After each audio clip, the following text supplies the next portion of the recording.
Hola, bom dia. Carl Munson here with the Good Morning Portugal live stream, YouTube channel, and podcast. And I'm very delighted to say that on the podcast, 14,000 downloads of the podcast. And that would be over 289 episodes. So we're nearly at 300 episodes. We started the podcast long before we started doing the live stream here. But I'm really chuffed with that. And so a very special good hola bon dia, good morning to you if you're a podcast listener. And this is occurring in your ears right now. So thanks to everybody who's subscribed. Best way to grab that, if you don't already, is through Spotify. You can look up Good Morning Portugal on Spotify. Do please tell your friends. Really grateful for all the ambassadorial work that's going on out there through the likes of Owen and Peter. And others, of course, who are spreading the word. Thank you so much. Really appreciate it. It was great to be with the Expats Portugal gang yesterday morning. Looks like we're going to be doing more with them in due course. So don't forget to get involved with their survey. Excuse me, I need to have a sip of tea. Right, so the question is this morning, to the Wayne, which I should have put where it says Carl in Korea. I just wanted everybody to add when they say hi where they're from, especially if they're new, like Paul Williams. Good morning to you, Paul. Good to have your company. Good morning to you, Owen. And you'll have seen Owen's special.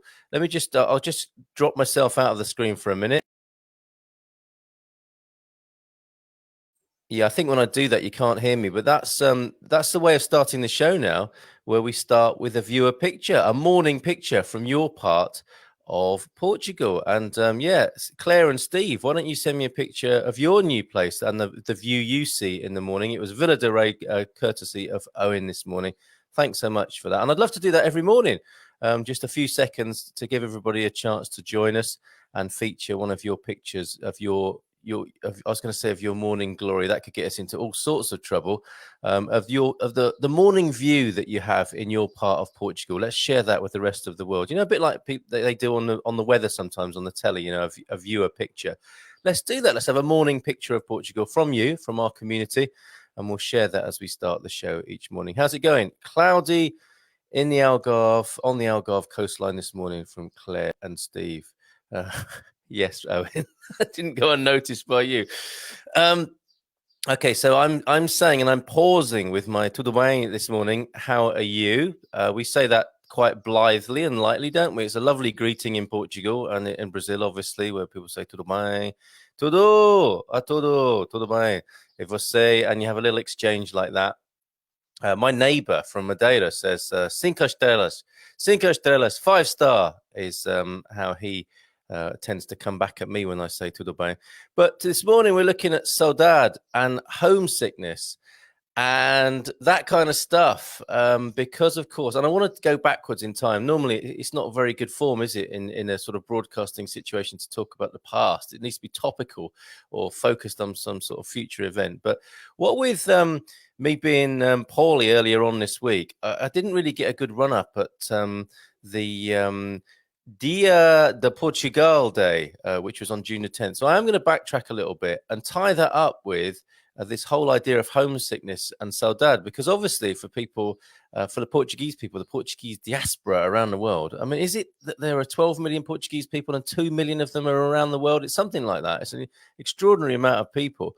And I heard another statistic, more Portuguese people outside Portugal than there are in Portugal, with the whole, second and third generations all around the world, in France, in America, everywhere. You will find Portuguese people in UK, of course. Oh, hold on, a bit more weather before we talk about our homesickness. Cloudy in Villa de Rey and raining here this morning in Castanheira de Pera, which is chestnut of the pear, isn't it? Literally translated. We must squeeze in our Portuguese language lessons throughout the shows each morning here. Good for the garden, the forest, and the ducks. Yeah, fair play. And I think the general weather forecast, I'm going to look at a bit of weathery news. I'm not going to do the weather like we normally do, because I think it's suffice to say that it's going to be a cloudy one today and tomorrow, and better weather returning Sunday and for the beginning of the week. And as Peter's saying there, good for the garden, good for the forest and the ducks. Raining in certainly central and northern Portugal at the moment. But yeah, this idea, when people say, how are you? Oh, and hola from Mrs. M. She might like my little attention to what's it called? Emotional intelligence this morning. When we say tudo bem to each other, it's generally just sort of cursory reply. You're right. Yeah, I'm all right. I'm asking you twice this morning. Are you really okay? Because with this homesickness thing, you might be like a particularly blokey response. Yeah, I'm fine. I don't have homesickness. Why would I have homesickness about that place?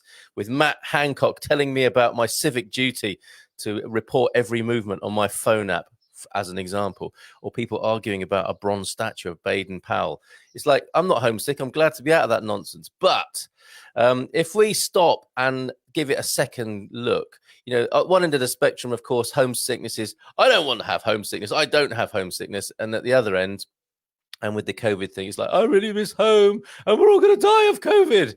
This is the spectrum, isn't it? At one end, no, don't do homesickness. At the other, like, oh, I miss home so much. And I'm just wondering what you think of that. If you're giving it a second thought today, are you somebody who kind of concretes over their feelings of homesickness, of saudade, which I'll go into in a little while? Or are you somebody who's perhaps really like constantly thinking about home and upsetting yourself constantly with those sorts of thoughts? Okay, more messages coming in, which is fantastic. This is what we love. Hola, still in lockdown in the UK. Yeah, how are you feeling about Matt Hancock telling you what your civic duty is, Wayne, for example? Pera, our village, was the first settlement in the area. The main town was seeded from here, thus Castanera de Pera, plus the area is known for its chestnuts. There you go. Always a really good amount of culture and language from Peter. Fantastic memes from him. I don't know if you immortalized that lovely word you shared with us yesterday, which, sorry, Peter, I've already forgotten, but it means like little one. Like an affectionate name, diminutive name for someone, especially who's been a little bit poorly. So, yeah, Peter, thanks. If you can do a meme for that, would be fantastic. That's, of course, Portuguese with Paulo campaign, if you like, to help people learn the language. And thank you for inducting me into your beer brotherhood. That's one of the perks of being on in this position here and in your faces every morning. I've now could be in terrible trouble because I am now inducted into a beer brotherhood thanks to Peter and his friends, who dress up as monks, for goodness sake, and drink beer. What could possibly go wrong? Major Mozzie attack. All right, we're all over the place. Let's go with it. Major Mozzie attack here too last evening, and that's because Louisa is like, the flies. And I would expect flies in hot weather, but it's kind of cool and damp here, and still a plague of flies. Just a sign of the times, I guess. Homesick for a land without flies, she says, and covered in bites, mosquito bites. That is not some sort of vampiric behavior, I can assure you.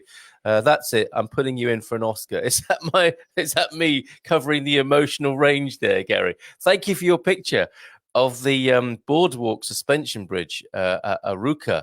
If I remember, I've got to put that up.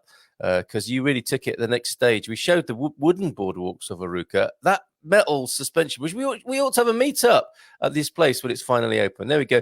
Coitadinho means you poor little thing. Isn't that fantastic? Very useful in your in your Portuguese vocabulary. And welcome, Brother Carl, to the Beer Brotherhood.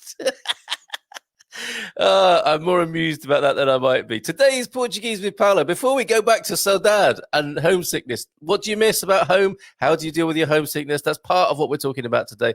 Today's Portuguese with Paulo is a local dish called chanfana. It's goat marinated in what? Is it marinated or marinated? I never know. Marinated as far as Peter's concerned here, in red wine for 2 days. Oh my God, that's going to be pretty tender, isn't it? After that sort of treatment, we should all be marinated in red wine for 2 days every now and then, shouldn't we? To get in touch with our inner softness, and then roasted overnight, but not no. Let's not roast each other overnight in a wood-fired oven. Very popular in this area and a favourite at our social club events. I bet it is. Sounds really good. I'm very relieved we're not in the UK, says Mrs. M. Many of my friends are so traumatized there that they have seen their seen their family but not touched them for months. I see people grassing each other up, policing each other. Yeah, goodness gracious, what a pretty pass in UK. Morning from Panella.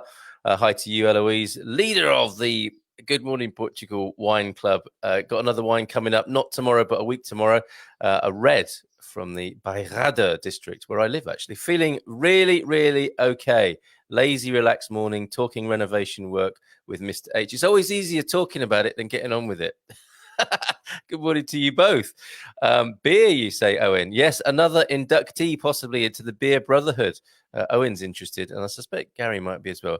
But yeah, look, how do you become part of this religious sect? There's not a lot of religion involved, apart from a religious attachment to beer, from what I can make out so far, Gary. Right, so let me just sort of give you a little bit more background on this homesickness thing. I'm going to take you there, even if you don't want to talk about it. It seems like people don't want to talk about it this morning. Only Mrs. M's talking about her homesickness currently. But look, this is what I'm talking about. How do you deal with homesickness? And a really good comment from the pronunciation police, Anna Lucia. He says there's a huge difference when one has homesickness to a country one can't return to, or a country you can return to and a country you can't return to. Okay, so there is a big difference, obviously, if you can go back and don't want to, and then countries where you can't go back. I feel if you are homesick, it means you long for the comforts and familiarities of your comforts back at home, and you can return but choose not to. Yes, guilty as charged. Having lived all my life in South Africa and now in the UK for the last 2 years, I don't have homesickness as there's nothing to go back to. So I and many others have mentally shut that door. Compartmentalization, one way of dealing with it. Homesickness isn't even an option for me, but I do search to recreate a bit of a lifestyle I had in Africa wherever I am living. At the moment, I'm in the UK and I'm still not convinced. With all due respect, I find the English cold. I won't be offended by that because I'm British. But deep inside, I will bear a grudge against you.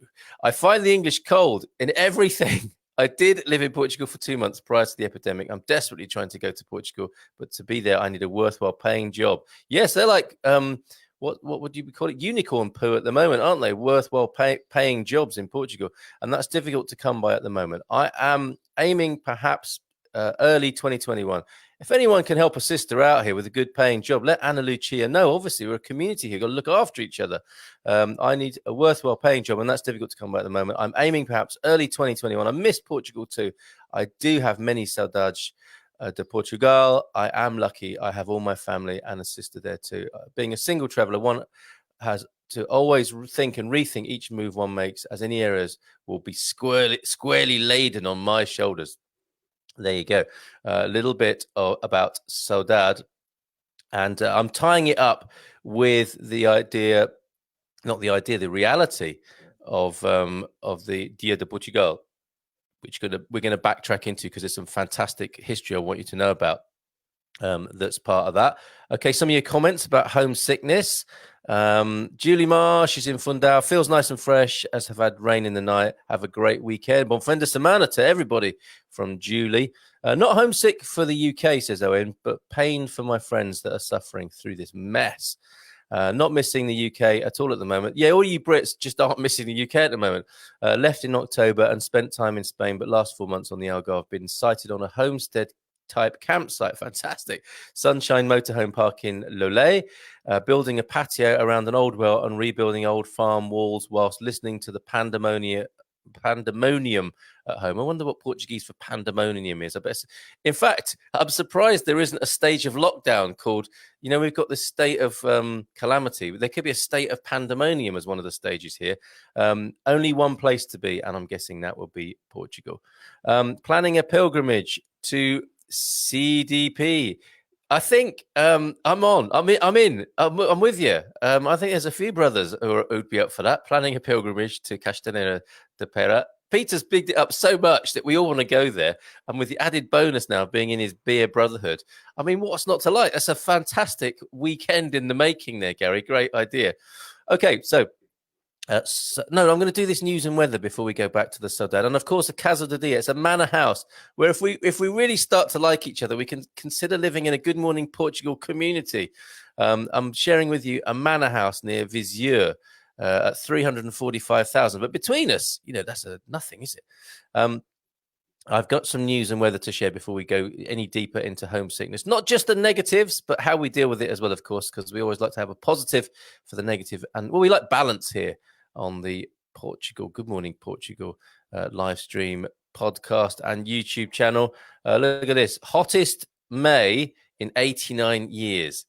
The month of May was the warmest of the last 89 years. Now, I didn't really notice that. I was so desperate for heat and warmth and the rain and damp to go away that it didn't really occur to me that it may have been an unseasonably hot May last May, along with 2011. Okay. Oh, so they were both as hot as each other, with a heat wave lasting 17 days, one of the longest and with the greatest territorial extension. What a fabulous turn of phrase. According to the Climatological Bulletin of the Portuguese Institute of the Sea and the Atmosphere, the IPMA, sounds like a martial artist, doesn't it? IPMAN. Available on the 8th of June on their website. May was an extremely hot and dry month and is the warmest since 1931, equaling May 2011. There you go. IPMA also points out that in the period from the 17th to the 31st, at several stations in the Service Observation Network, a heat wave occurred from north to south of the continent's territory. The wave started on the 17th, 18th of May and lasted until the end of the month, extending in some stations in the northeast of the country until the first days of June. According to IPMA, this heat wave had a maximum duration of 16, 17 days and can be considered as one of the longest and with the greatest territorial extension for the month of May. Okay, we get the point. Average value of average air temperature was much higher than normal, plus 3.26 degrees. That's a lot of difference, isn't it? And the maximum temperature, 25.4 degrees, and the minimum 12.6 were the second highest values since 1931.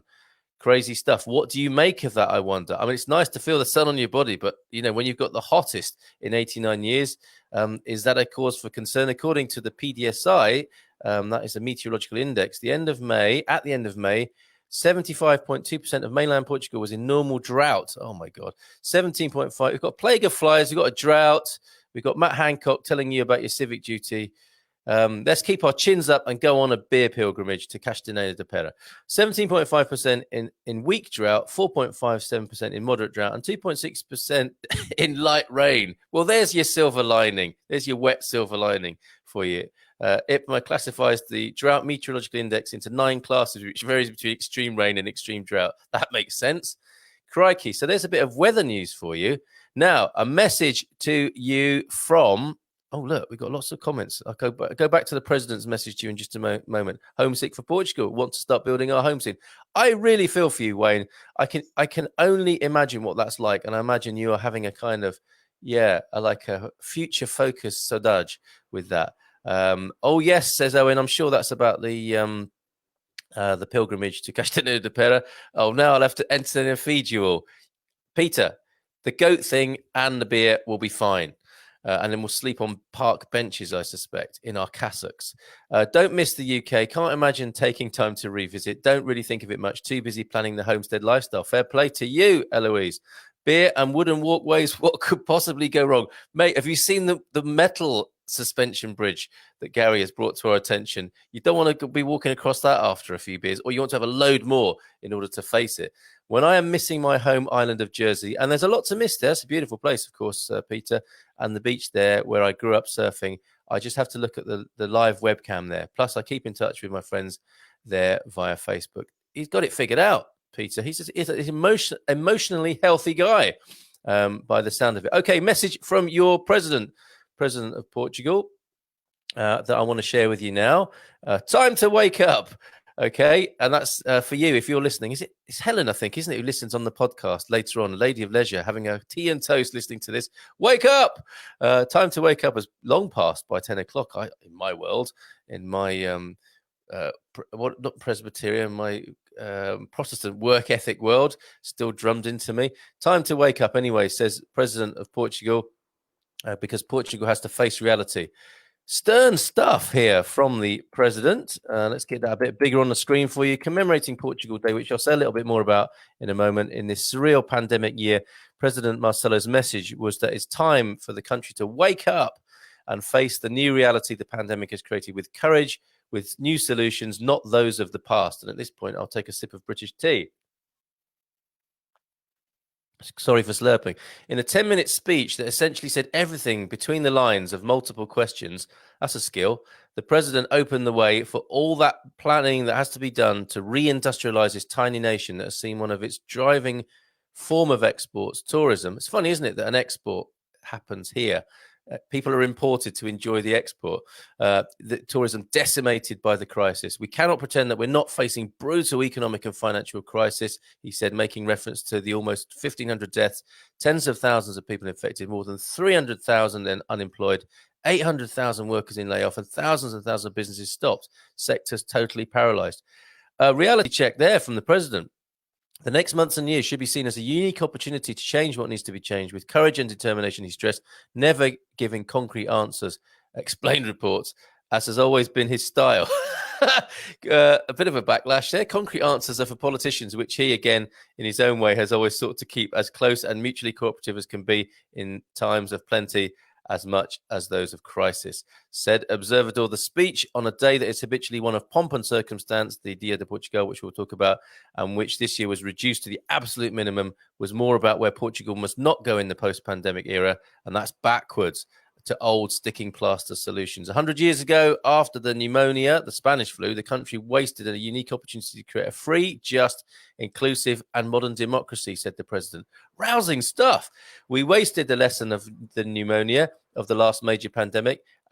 It sounds like he was around, wasn't it, to say that? I mean, clearly he obviously wasn't, but this is his message about that and of the social, economic, and political crisis that followed that pneumonia, Spanish flu. 100 years later, we can't make the same mistake. PM Costa, who was one of only 8 figures present at the minimalist commemoration in Lisbon's iconic Jerónimos monastery, tweeted after the speech a message to all the Portuguese scattered throughout the world, stressing that the citizens and the government are strong and determined in construction of a better future. You see, that might be a rally call for them to come home and rebuild the homeland. If they're facing real hardship where they are, why not be at home with the family and rebuild Portugal?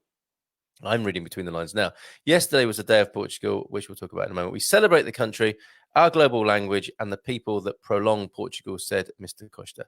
Next year, hopes are that it will be once again possible to celebrate the day with communities abroad. So let's have a look at that now. Let's take a look at a little bit of a wonderful blog. Hold on a minute. Absolutely love Portugal.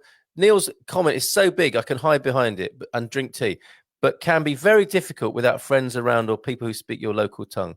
You see, Neil, I got him down as a sort of, I've got him down as a man's man, alpha male, who wouldn't be going in for this touchy-feely stuff on Touchy-Feely Friday here, such as it's turned into. It can be very difficult, says Neil, without friends around or people who speak your local tongue, if not living in a popular expat location. And sometimes we don't want to do that, do we? I think it is the same for anybody who relocated to a foreign country, though it is just the initial period. And after you make the effort to integrate and attempt to slowly learn the language, things I'm sure will only get better and better. Thank you, Neil, for that. Excellent practical advice. So you used to hang out at the Splash, Peter. More coded messages going across the community. I think I know what he's referring to there. Drinking and that Lido place presumably are not encouraged.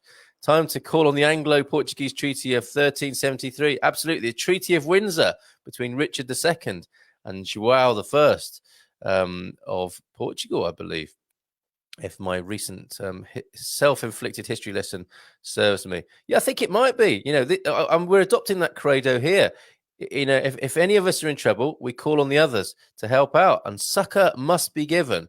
Again, that could also be the credo of the beer club. Neil, yes, the Splash was a hangout and still is, and where the webcam is. Oh, okay, not the Splash in Castanheira de Pera or near there, the Splash in Jersey. A couple of Jersey boys possibly talking to each other. Not that kind of Jersey boy, but Jersey in the Channel Islands. All right.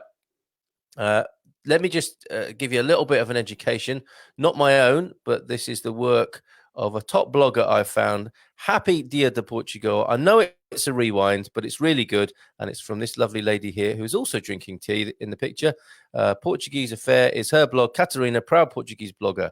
And I want just to dip into her Dia de Portugal celebration. And there is Camões, who Neil also brought to our attention the other day, the great and best loved poet of Portugal.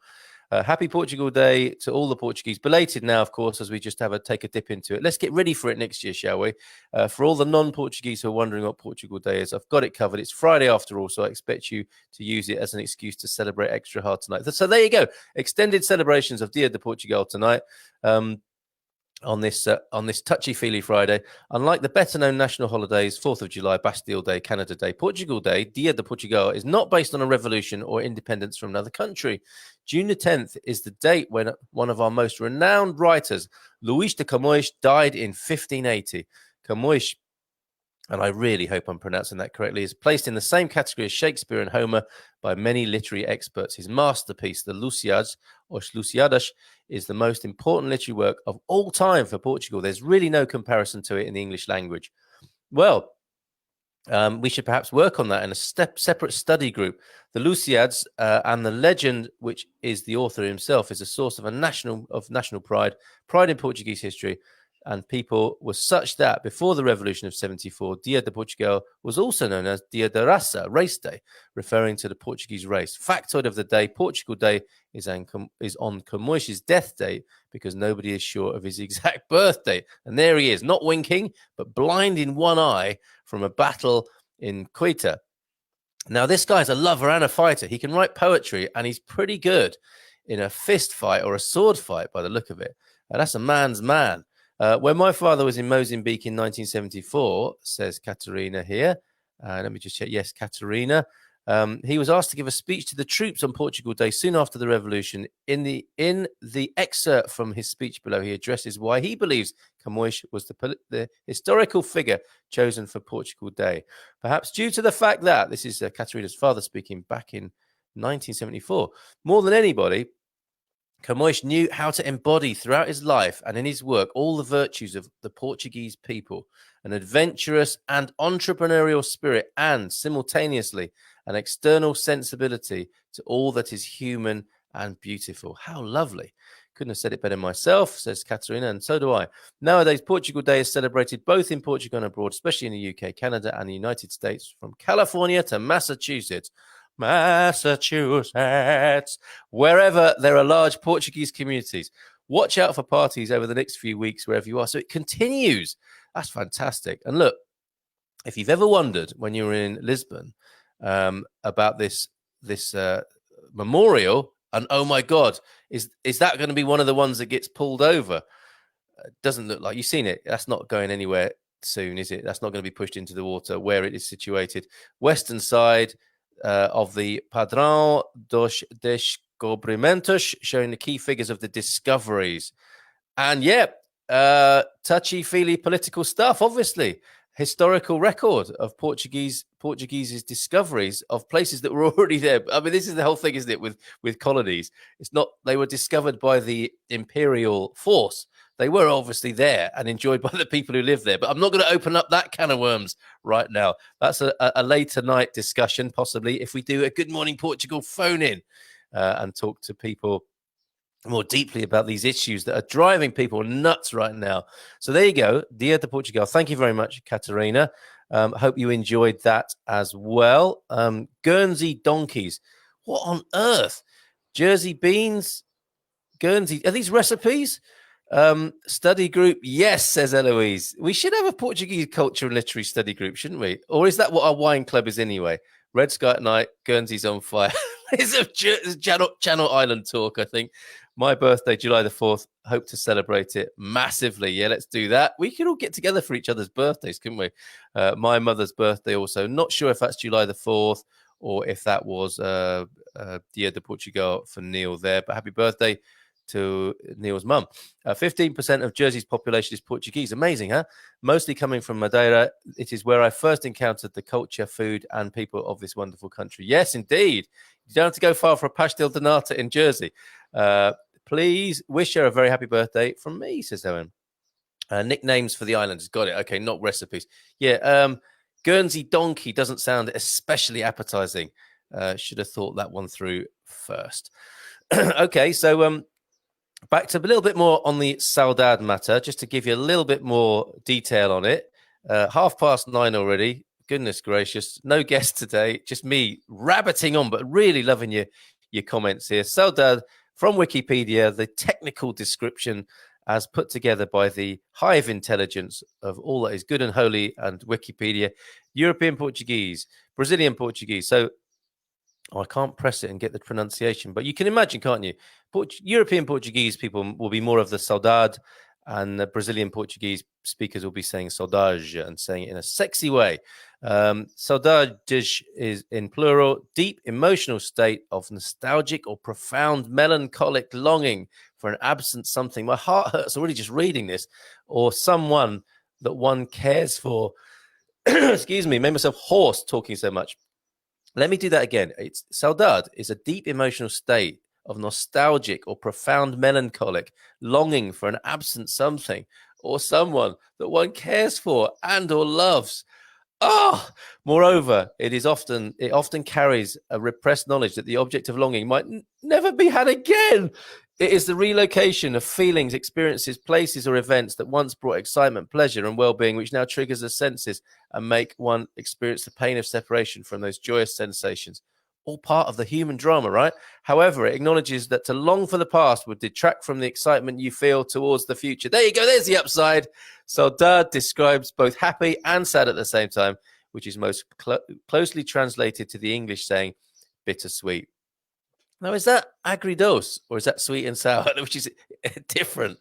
God forgive me. I gave my kids some nasty chicken nuggets last night, and in the packet was a frozen sauce called agridulce, which I translated as sweet and sour. But that's nothing to do with saudade. I mean, unless you have saudade from McDonald's, which I do not, mainly. Okay. That is it for Saudade, for Dia de Portugal.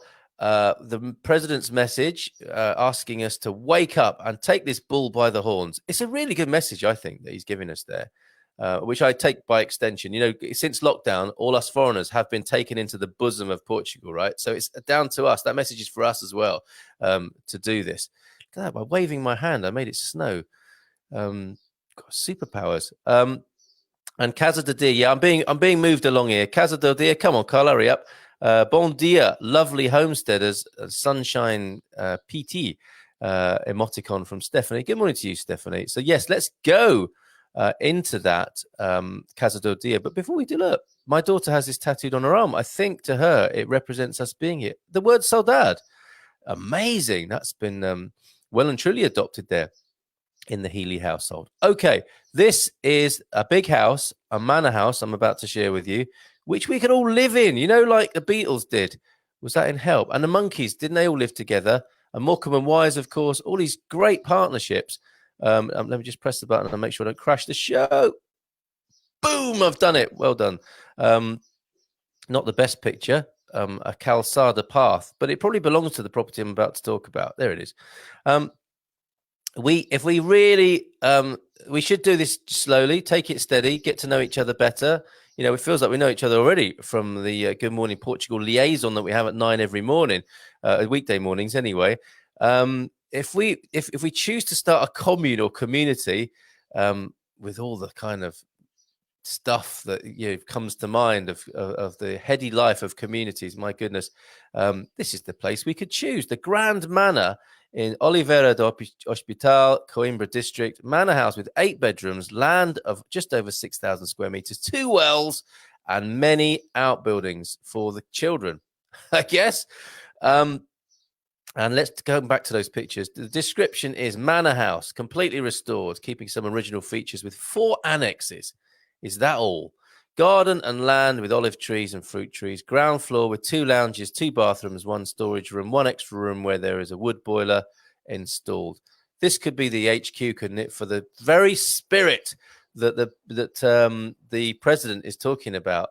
You know, from where in the network of rebuilding of Portugal, as the lessons that were not learned in the Spanish flu, learned in the COVID era, as we reindustrialize Portugal and recover from this savage blow of COVID. Anyway, enough of that. First floor, kitchen with access to large terrace. Kitchen on the first floor, large living room, small living room. Wow, 2 bedrooms and bathroom with shower. This floor is accessed by 2 exterior entrances. So you can make a swift exit, stage left or right from this residence. Second floor, 6 bedrooms. It's like upstairs, downstairs, one of which has access to a terrace with beautiful views and a room that serves as an office. You need an office, wouldn't you, to oversee an operation of this kind? It's pretty a full-time job. There are 4 annexes, garden with barbecue, and a space where you can rebuild a garage. You could rebuild it. What happened to the old one, I wonder? maybe this is owned by an eccentric person who drove too fast one evening into the old garage, which now needs rebuilding. I don't know that for sure. Clearly, I made that up, and I do not wish to cast nasturtiums at the previous owner. Just a thought that entered my mind. Over fertile imagination. Annex 1, space next to the house uses a workshop. Annex 2, 3, and Annex 2 has got 3 rooms of its own, used for storage of different materials. Excuse me. Annex 3 with 3 independent rooms. There's a laundry room, 1 bathroom with bathtub and shower, and a bread oven. You can have a bath while smelling the aroma of freshly baked bread and the smell of laundry. Is that a good idea to have your bread oven in the same room as the laundry? I'm thinking there could be drawbacks to that. Land outside. Goodness gracious. Excuse me, sip of tea. While you look at the picture, hold on. Just imagine yourself there. Okay, land of 6,032 square meters, central heating, air conditioning, 2 wells, electricity mains, and connection to basic sanitation. Beautiful garden, access to Portuguese sidewalk. You saw that picture. Double glasses, double glazing, I'm guessing. 2 entrances to the electric gates. Village is located in a very peaceful place, about 4 kilometers from the city of Oliveira do Hospital, a location with all amenities and services. About 35 km from Serra da Estrela National Park and 50 kilometers from the great city of Viseu. What do you like? Do you like Viseu? I wasn't taken by it when I went. It has its charms, but not a favorite of mine, I have to say. But a lot of people do love it, just my opinion. A property with great potential for a tourism project. That said about Viseu, this is a fantastic location. If I zoom out, you'll see, look, Serra da Estrela Mountains, go west for near to where I live. You know, you're going towards Aveiro and Mira on the coast there, into Spain pretty quickly. Fundão, Covilhã, pretty close. Well, they're close, but you've got to drive across the mountains, so that takes some time. Near Arganil and Goiás with their fabulous river beaches. And yeah, look, you can go north, of course, as well. Guarda there, Villarreal to your north. So pretty awesome location, really, in central Portugal. Let's have a look at a few photos, and then we'll come back to your comments. That's the photo, not the building that's wonky, I'm hoping. Not one of the kitchens, or has it only got 1 kitchen? But look, it's massive. It's huge. And look at that lovely through lounge there. This is a restaurant bar, isn't it, really? It looks to me like it might have been a discotheque or something like that back in the day. Maybe, I don't know. But it could still be, couldn't it? And look, there's your barbecue. It wasn't photographed on the sunniest of days, but I bet you get some beautiful days there. And this is a beautiful building that would just shine in the sunshine there, right? As possibly the communal headquarters or the Good Morning Portugal Hotel, boutique hotel. But yours for 345,000 euros seems like quite a big chunk, obviously. But between 5 people, it's not a lot of money, is it? Between 10 people, it's even a tinier amount if you wanted to buy it as a syndicate. pureportugal.co.uk, MRB, Mike Romeo Bravo 345, the Grand Manor, Oliveira do Hospital. Let's leave that Casa do Dia there. Come back for a few of your comments. And let's see now. I was told there is no English translation or word for Saudade. And I think you're probably right, Neil. Bittersweet doesn't quite do it, does it? But we get that sense, don't we, of the longing, of the utter sadness, whilst having a happiness about it as well. That's, let's say that's uniquely Portuguese. Let's not try and find a word for it in English. I really get it. I mean, just from that definition, I was nearly crying by the end of the sentence. Great program today. Drama, culture, history, and comedy. Thank you, Gary. Let's leave it there, shall we? Yes, I won't outstay me welcome. I would just wish you bon fin de semana. Have a great weekend. Carry on celebrating Dia de Portugal. And yeah, let's reflect on the president's words. I think he's right. This has been a terrible time in many ways, but an incredible clearing, an incredible opportunity to rethink, to reinvent, and to celebrate networks like ours. I'm so grateful to you all. Thank you for all your lovely words, of comfort and succor earlier on this week when I wasn't feeling too great. Lovely to know you there. And these are the sort of communities I think we need for the future. So lovely to know you there. And of course, final word from Peter, not only drama, culture, history and comedy, but beer as well. And a wine club, another Good Morning Portugal wine club under the excellent leadership of Eloise, a week tomorrow with a Bairrada Red. Okay, guys. Cinco estrellas to all of you. Buen fin de semana. Take care. Bye for now. Hasta luego. Até a próxima.